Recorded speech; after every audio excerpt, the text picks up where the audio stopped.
terlalu khawatir ya, dalam artian karena imbal hasil SBN itu selalu dibikin lebih tinggi dari bunga deposito. Sementara ini ada masyarakat yang baru terbangunkan, ini Monica ada sekitar 1.500 triliun deposito milik individu yang akhirnya mereka melihat kok bunga deposito itu terus rendah ya, dan mereka akan terus juga tertarik untuk membeli SBN baik secara langsung maupun lewat IPO retail yang dilakukan oleh pemerintah seperti ORI ya, kemudian bisa juga melalui indeks SBN seperti yang kami kelola.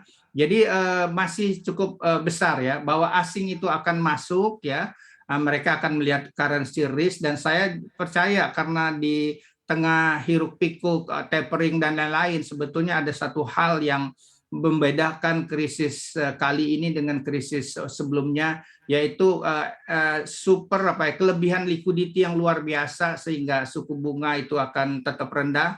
Bond yield di Amerika juga diduga nggak akan bisa naik terlalu tinggi gitu ya, karena ada belahan negara lain seperti di Jepang, di Eropa itu imbal hasilnya rendah, mereka akan melakukan katakanlah rotasi membeli bond yield di Amerika sehingga juga tetap ada permintaan.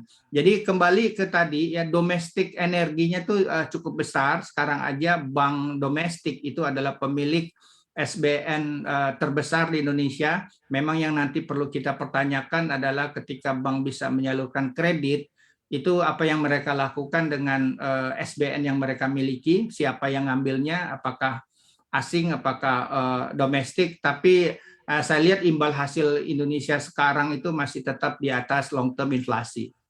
Jadi menarik gitu. Oke, baik Pak Budi. Pak Budi, kalau kita lihat di tengah berbagai sentimen yang ada saat ini, kita ketahui ada tapering dari The Fed, lalu kemudian juga ada krisis energi, krisis rantai pasok begitu. Lantas seperti apa Anda melihat terkait dengan level rupiah dan juga pastinya indeks harga saham gabungan kita hingga akhir tahun nanti? Akhir tahun yang mendekat ini kayaknya mungkin nggak akan terlalu berubah banyak ya gitu. Jadi kita bisa melihat mungkin mendekati 7.000 untuk IHSG ya, provided dana asing terus masuk, karena di luar itu luar biasa, ada rotasi. Berbagai strategis sudah menyarankan diversifikasi ke emerging market, dan Indonesia menarik ya, kestabilan politik, kemudian juga pengendalian COVID, kemudian juga commodity producing ya. Kita akan lihat rotasi ya, kita baru dihargai sebetulnya sekarang itu, karena 5 tahun terakhir itu asing keluar dari saham, asing lebih banyak masuk di obligasi. Rupiah sendiri tertolong oleh namanya harga komoditi yang naik ya, dan juga import kita belum terbatas. Nah, ke depan ini yang PR terbesar dari pemerintah yang kami sebagai asset manager itu melihat, apakah pemerintah bisa mengendalikan current account deficit, karena itu adalah dosa internal kita yang memicu pelemahan rupiah, yang melatari mengapa 2013 Indonesia masuk the fragile five gitu.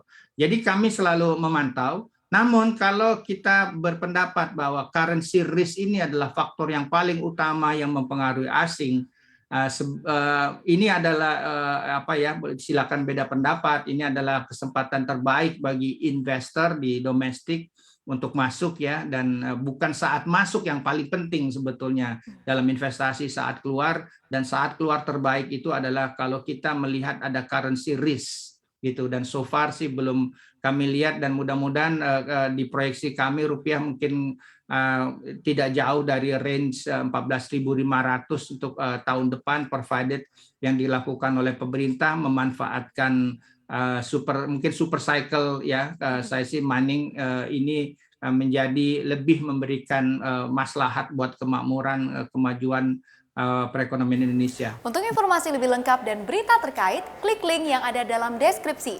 Dan jangan lupa untuk install aplikasi CNBC Indonesia di App Store dan juga Play Store. Jangan lupa subscribe ya.